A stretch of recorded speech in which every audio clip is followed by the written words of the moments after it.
My name is Melanie Harper, 34 years old, currently living and working in Portland. 2 weeks after my mother's funeral, a cold ceremony just like my sister's gaze, I received a thick envelope embossed with a Charleston law office logo. Inside was an invitation to the will reading. No message, no phone call, no one had bothered to notify me beforehand. I held the envelope in my hands, my chest tightening with every beat.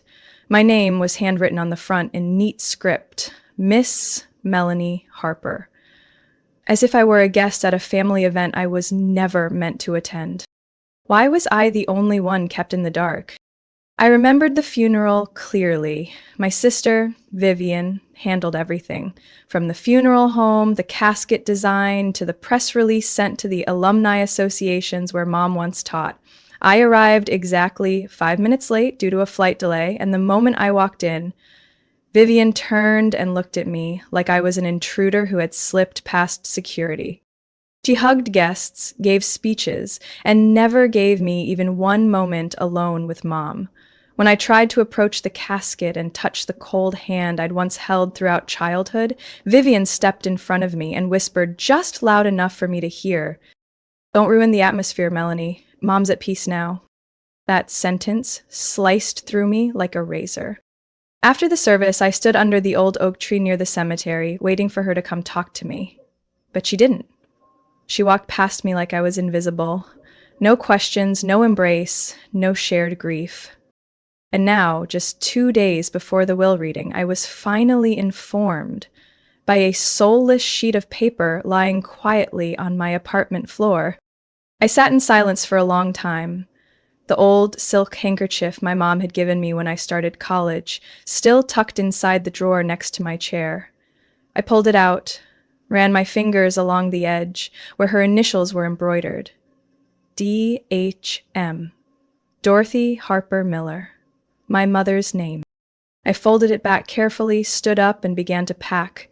If Vivian thought I would stay away so she could take center stage, she clearly underestimated me.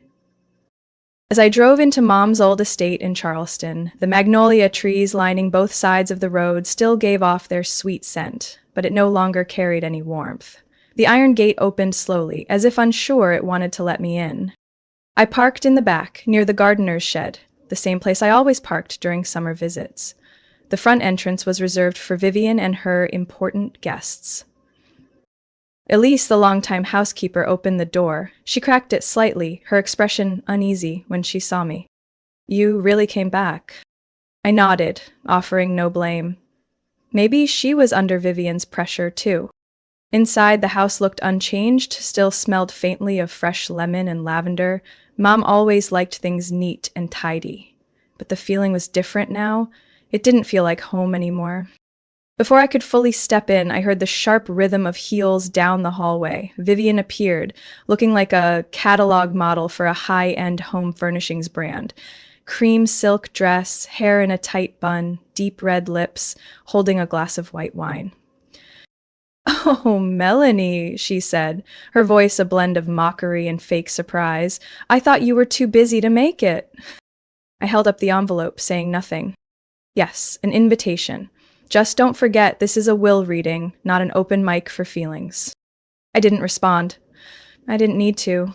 She turned away, leaving behind a trail of expensive perfume in the air. I stepped into the living room. Eyes from distant relatives and family friends slid away from me. Only Uncle Raymond, Mom's younger brother, nodded at me from the corner. A silent acknowledgement. I was here, and I had every right to be. I sat in the chair by the window, directly across from Vivian. My hands rested on my lap, gently clasped. I wasn't here to fight. I just wanted to know what my mother truly wanted. I hadn't even settled into the wooden chair by the window when the sharp click of high heels echoed from the backyard. Elise stepped in to inform me that everyone had gathered outside for the will reading. Of course. Vivian's signature style. White chairs, a long table, pale blue striped linens under blooming trellises. I followed the hallway out to the patio. The air was thick with jasmine and dried orange peel. Guests in expensive summer outfits murmured in soft conversations, sparkling mimosa glasses in hand. As I stepped down the stone steps, an odd hush rippled across the space. Vivian stood at the head of the long table, right beside her husband, Warren, the man who had never strayed from his role as background furniture at every family event. He didn't speak, didn't act, just nodded on cue and stood exactly where he was supposed to.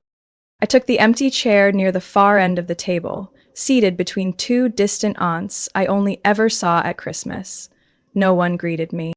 Vivian's voice rang out, as syrupy as it was laced with venom. "Oh, Melanie, I thought you'd forgotten the way home." A few guests chuckled weakly, the sound brittle like glassware hitting porcelain. I pressed my lips together, saying nothing. But Vivian wasn't finished. She looked around, raising her voice like she was making a toast. Mom always wished to have all her children present for important moments, even the ones who only show up once in a while. More nervous laughter followed, mixed with side glances aimed at me from up and down the table. I tightened my hand on my lap and reminded myself, don't react. Don't give her what she's fishing for. Just then, Attorney Monroe emerged from the glass doors at the back of the house, holding a brown leather folder. He was in his 60s, silver hair, upright posture, and the kind of serious face that made you sit straighter just by looking at him. Vivian moved swiftly toward him, placing a hand lightly on his arm as if they were old friends. "We truly appreciate you taking the time," she said with formal sweetness, though her eyes darted straight at me. "I'm sure everything will be cleared up now, no more confusion." I noticed her lean slightly, sliding a thin white envelope beneath the tablecloth in the direction of Uncle Eugene, Mom's youngest brother. The motion was quick, practiced, and sharp. I saw it, but no one else seemed to notice. Attorney Monroe nodded courteously and set his documents down on the table. "Before we begin reading the will," he said, "I need to confirm the presence of the primary beneficiary." He turned to me and extended a verification form. I took it carefully, glancing at the title. Verification of Identity and Participation Rights. As I reached for a pen, Uncle Eugene, the same one who had just received that envelope, spoke up. "I didn't have to sign anything last time." His voice was surprised, but there was an undertone of unease. "I'm simply following protocol," Monroe replied calmly. "There are some unique conditions this time that require additional confirmation." Vivian smiled as she poured more water into her glass. "Of course," she said smoothly. "Surprises should be tightly managed, shouldn't they, Melanie?" I signed the paper without flinching, but deep down, I felt it in my bones. This wasn't just a reading. It was a performance. One Vivian had staged, rehearsed, and designed down to the last whisper. A breeze stirred the vine-covered arch above us. I caught the look she gave Uncle Eugene, their eye contact too coordinated to be grief. It was a deal, a calculation, and I began to understand. She didn't just want me out of the room.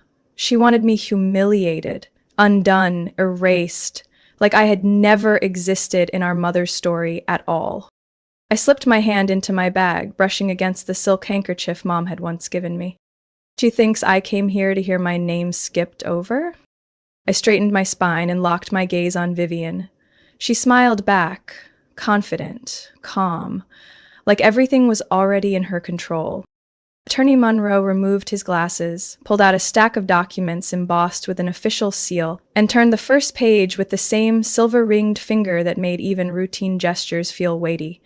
The air under the pergola thickened immediately. Birds chirping in the distance suddenly sounded like echoes from another world.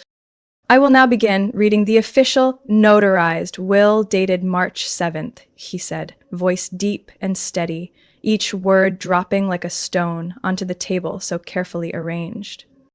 I kept my eyes on the tabletop, but my ears caught every shift in breath around me. "According to the final wishes of Mrs. Dorothy Harper Miller," Monroe continued, "her entire estate, real property, financial assets, personal belongings, and all residual income shall be transferred to her sole heir, Miss Melanie Harper." A wine glass clinked against a porcelain plate at the far end of the table. A soft gasp slipped from someone's throat. And then, complete silence. I stayed still, hands folded on my lap, trying to hold my composure, but inside it felt like someone had punched me in the chest. Not from joy, but disbelief. Me, the one always treated like the outsider, was the one my mother had trusted most? Vivian shot to her feet like she'd touched a live wire. "What did you just say?" Her voice cracked high and sharp. "There must be a mistake. That can't be the final version." Monroe didn't react. He simply turned the page, his tone unaffected by emotion. "I can confirm that this will was signed in the presence of 2 independent witnesses and notarized in accordance with the laws of the state of South Carolina." Vivian scoffed, but the shake in her laugh betrayed her. No way. She wasn't even here when Mom was sick. I was the one taking care of everything. I'm the eldest. Aunt Margie, seated beside me, nudged my elbow and whispered, "Sweetheart, I didn't see this coming." As I said nothing, even my breathing felt like it needed to stay level. "She must have manipulated her," Vivian said, louder now, pointing directly at me. "Melanie always knows how to twist things to revolve around herself. My mother would never do that. Never." Uncle Eugene cleared his throat awkwardly, staring down at his palms like he wanted to disappear. Monroe finally looked up and spoke again. "In addition to the main content, Mrs. Dorothy also left a personal letter addressed to Miss Melanie. I'll provide that at the end of today's session." Vivian couldn't sit still. She lunged forward toward Monroe, but Warren gently caught her by the arm. "Just breathe," he whispered firmly. "I have the right to know everything in that will," Vivian shouted. "I organized the funeral. I handled the banking. For the record," Monroe cut in, his voice lower now, "those arrangements were made contrary to Mrs. Dorothy's wishes. In the handwritten letter, she cited that interference as one of the key reasons she felt compelled to revise the will entirely." Vivian froze. Her cheeks flushed deep red, her lips trembled, but no words came out. For the first time that morning, I raised my head and looked her straight in the eyes. She no longer looked like the woman who ran the room, no longer the sister who always got the spotlight. She looked like someone flailing in a house she believed was hers. Every pair of eyes in the garden turned toward her. "This is a setup, a complete scam. I won't let this go," Vivian choked out. "I'm going to sue." "You're entirely within your rights to do so," Monroe replied calmly. "But I assure you, all documentation has been thoroughly verified." I looked around. The same relatives who only remembered my name when it was time to send Christmas cards now said nothing. No one laughed, no one defended her. Even Warren didn't meet her gaze. I said nothing. I didn't need to, because at that moment I understood that words had lost their power when the truth stood tall in the form of signatures, seals, and a mother's final trust. And the only thing Vivian had left was panic. Mr. Monroe paused after announcing that I was the sole heir. He looked over his horn-rimmed glasses, letting his gaze sweep across the table, as if making sure everyone was still paying attention. The patio remained still, except for the soft clink of silverware against porcelain, like someone had just dropped their composure. "However," he said, voice lowering, "there is an important additional clause that Mrs. Dorothy personally instructed me to include in the official will." I held my breath. Vivian snapped her head up, a strange flicker of hope flashing in her eyes.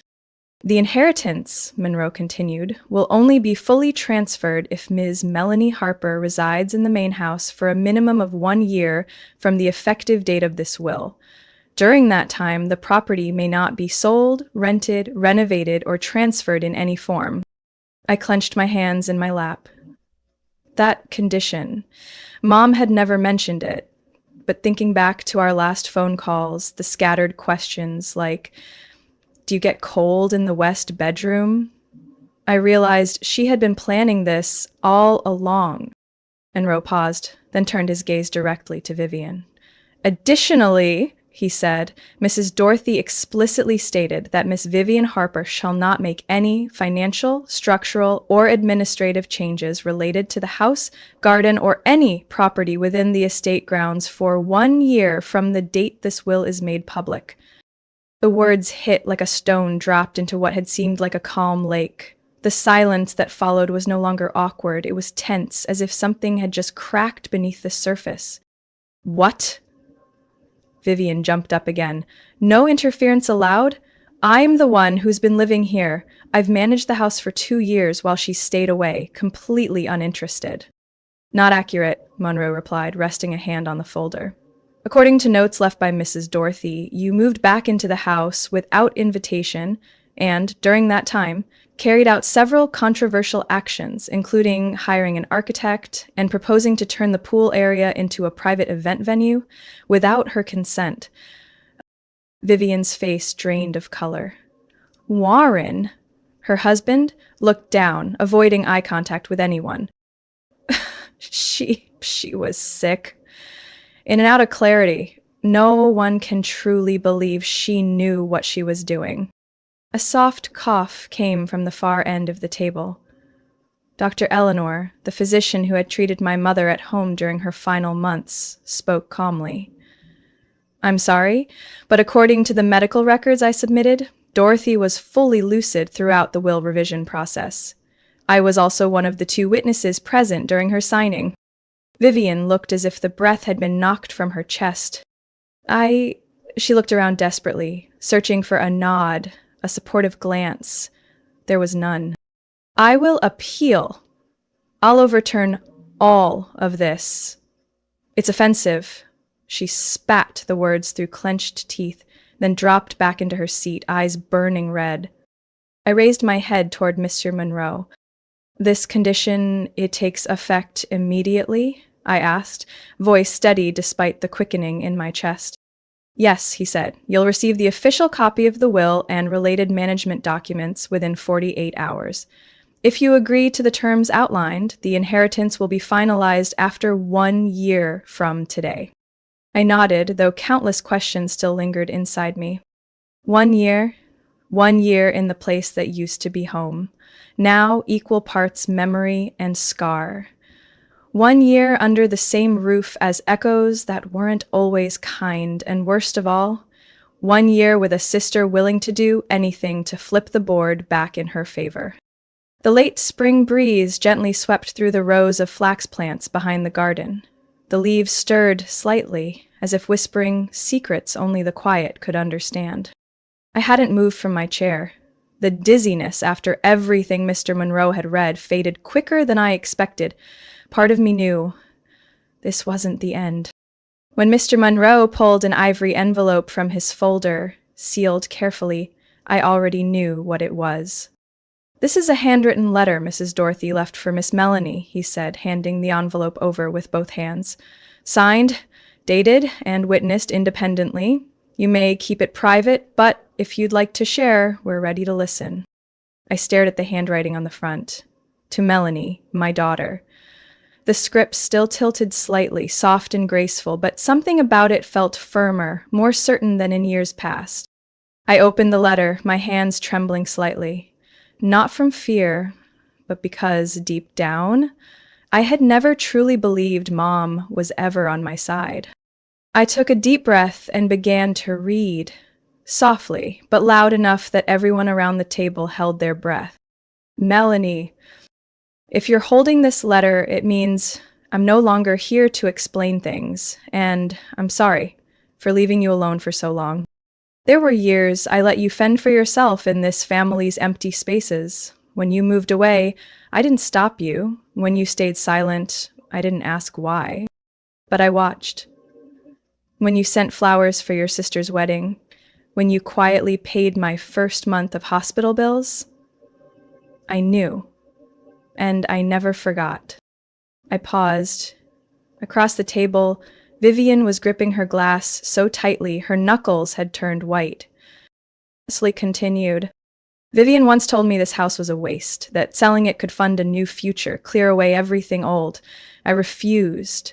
But while I was being treated for pneumonia, she went behind my back, contacted a realtor, even brought in photographers to stage the interiors.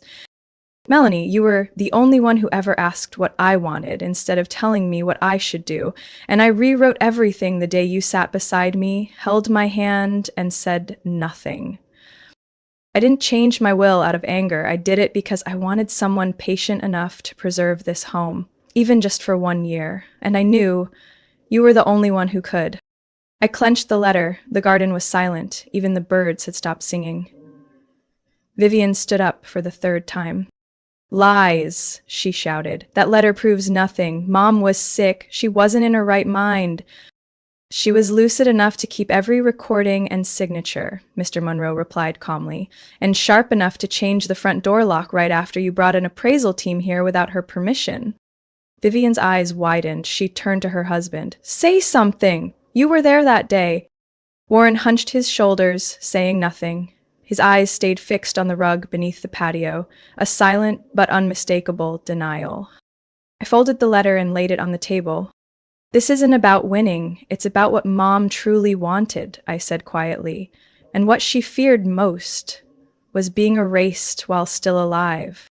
Vivian gasped for breath, her face red and trembling. I won't let you slander me, she screamed, her voice cracking with rage. I'll take this to court. You think reading a letter will make everyone believe you? I looked her dead in the eyes, unblinking. I don't need everyone to believe me, I said. I have enough proof of what Mom wanted, and I'll defend it until no one dares twist the truth again. A strong gust of wind swept through, carrying a few orange blossom petals across the tiles. In the dappled shadow and light, I felt something I hadn't believed I'd feel again in years. Trust. Less than a week after the will reading, I found a thick, dark brown envelope quietly sitting in my mailbox. My name was printed clearly at the top, Melanie Harper. At the bottom, a cold line of text. Summons, Charleston County Superior Court.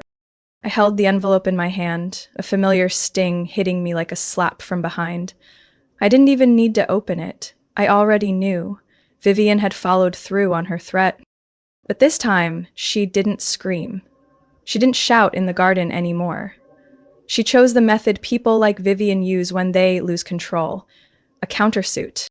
In her filing to the court, Vivian accused me of emotionally manipulating a weakened patient, coercing my mother into changing her will under ambiguous emotional influence.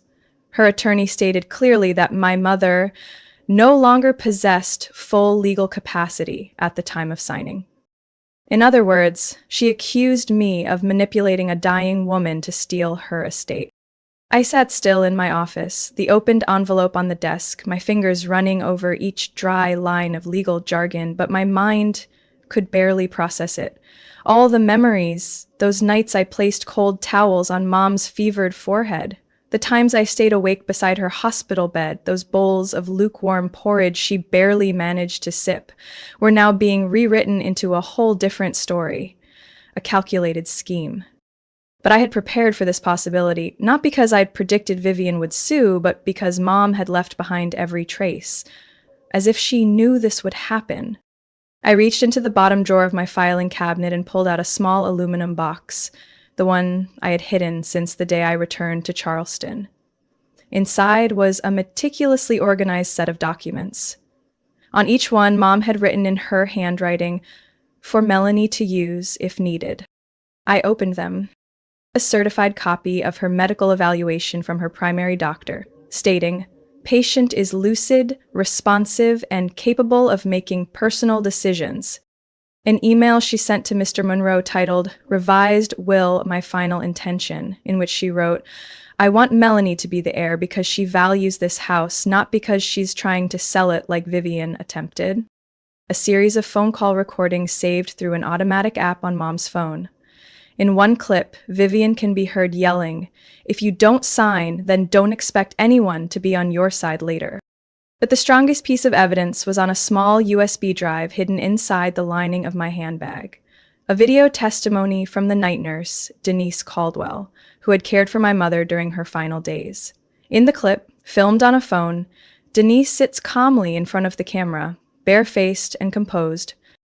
I saw no signs of coercion. In fact, she personally requested I record her mental state on the day she signed the updated will. She also confided in me that her eldest daughter was secretly contacting real estate agents behind her back. I sent all the documents to my personal attorney, Teresa Lachton, a sharp woman in her 50s, known for never smiling unless necessary. After reviewing the evidence, she said just one sentence. "We're not just defending, we're going on the offensive." 4 days later, I stood beside Teresa at the courthouse office to file our motion to dismiss Vivian's accusations of psychological abuse of a vulnerable adult. I wasn't trying to humiliate my sister, but I also wouldn't let Mom be reduced to a confused old woman just to serve someone else's ambition. As we exited the filing office, I spotted Vivian standing in the hallway, arms crossed, eyes full of contempt. "You make me sick," she hissed through her teeth. "Always pretending to be the good one, but you're just a snake." I looked her straight in the eyes, unflinching. "I don't have to pretend anymore," I said, "because this time, Mom didn't leave me to fight alone." Vivian scoffed and turned sharply, her carefully curled hair bouncing with each step, but I saw something she couldn't hide. A small, growing fear behind her eyes with every piece of evidence I brought forward. The courtroom was packed that morning, from my mom's old friends and a few neighbors who used to bring her pear cobbler in the fall, to distant relatives I'd never even heard of. They were all there. News of the countersuit had spread like a summer breeze through Charleston. Sister Sue's younger sister over late mother's will. On the plaintiff's bench, Vivian wore a navy purple suit, her hair in a tight bun, makeup flawless like she was judging a cooking competition. She looked composed, but her knee twitched under the table. Beside me, attorney Teresa Lawton opened her document bag, pulled out a small silver USB, and placed it gently on the table before the judge. "Your Honor," she said, her voice sharp as a razor, "my client wishes to submit a video recorded and authenticated 3 weeks before Mrs. Dorothy Miller passed. The video was filmed by the head nurse at her hospice facility with full consent from the patient to ensure transparency in all legal decisions." Judge Jackson, a man in his 60s with eyes that never scanned a room twice, gave a small nod. "Play the recording." The courtroom fell into a breathless hush. Even the sound seemed to sink into the thick carpet. The screen above us lit up. The video revealed a simple room, white curtains fluttering in the breeze. On the bed was my mother, Dorothy. Harper Miller, frailer than before, her skin pale, but her eyes unmistakably alert. Her gray hair was neatly tied back, and she wore a cream sweater I remembered hand-washing for her during my visit in early spring. She looked straight into the camera, then offered a faint smile. "I'm Dorothy Harper Miller," her voice steady, not wavering. "Today's February 10th. I asked Nurse Caldwell to record this so that there's no doubt when I'm no longer here." Vivian leaned forward, panic flashing in her eyes. Her mom continued, "I amended my will because my eldest daughter, Vivian Harper, tried to sell the house while I was in the hospital without consulting me. I found out when an architect showed up to measure the backyard. She said she was invited by Vivian to discuss converting the property into 3 luxury villas. I never agreed to that." A murmur rippled through the back rows. "I refused to sign any transfer papers, but later discovered a contract was sent to my attorney's office with a forged signature. I can't prove who did it, but I suspect Vivian." Vivian jolted in her seat. My mom took a deep breath, her thin hands gripping the edge of the blanket. "Melanie, my younger daughter was the only one who asked me what I wanted, not what I should do. She didn't pressure me, she didn't beg. She just sat there and listened to me breathe. I rewrote my will, voluntarily. I was fully lucid when I made that decision. And if anyone doubts it, please ask my head nurse, my attending physician, and my legal advisor. I signed it in their presence. No one forced me. I did it to protect this home from those who see it as an investment, and to let Melanie know I always saw her, even when I didn't say it out loud." The screen faded to black. No one moved. A few elderly folks in the back wiped their eyes silently. Judge Jackson adjusted his glasses and turned to the plaintiff. "Miss Harper, do you have a response?" Vivian shot to her feet, hastily gathering her papers like she was trying to collect her composure. "It's that video. It doesn't prove anything," she said, struggling to keep her voice even. But her tone cracked. My mother was under medication at the time. She wasn't thinking clearly. Everyone knows patients near the end become confused. You can't trust what they say. Attorney Teresa calmly stepped to the podium, lifting 2 sealed medical reports. "The first," she said, holding it up, "is from Dr. James Klein, her attending physician, confirming full cognitive function on the day the video was recorded. The second is a statement from Nurse Caldwell. Patient initiated the recording and showed no signs of confusion or delusion." Vivian had no reply. Her hands began to shake. She looked around the room, searching for support, but no one met her eyes, not even Warren, her husband, who quietly turned away. And then, for the first time since the trial began, Vivian collapsed into her seat. Her shoulders slumped, as if the air had been sucked out of her. No more anger, no more shouting, just silence. The kind no one wanted to disturb. I remained still, not saying a word, because I didn't have to. This time, my mother had spoken for me, in court, before those who once doubted me, believing I was just a greedy heir. And with her final words, she shattered every last illusion. Judge Jackson's gavel struck the bench with a sharp crack, slicing through the thick tension hanging in the courtroom. Having reviewed all submitted documents, accompanying evidence, the video recorded at the request of Mrs. Dorothy Harper Miller, and the relevant legal confirmations, he said, his voice steady, not cold, the court declares the will signed on February 10th to be valid and legally binding. I heard every word clearly, even though my ears rang for a moment. I didn't move, not from shock, but from something else, relief. The judge turned toward Vivian, still slumped in her seat like all the air had been drained from her. Any further appeals must follow the appropriate review procedure.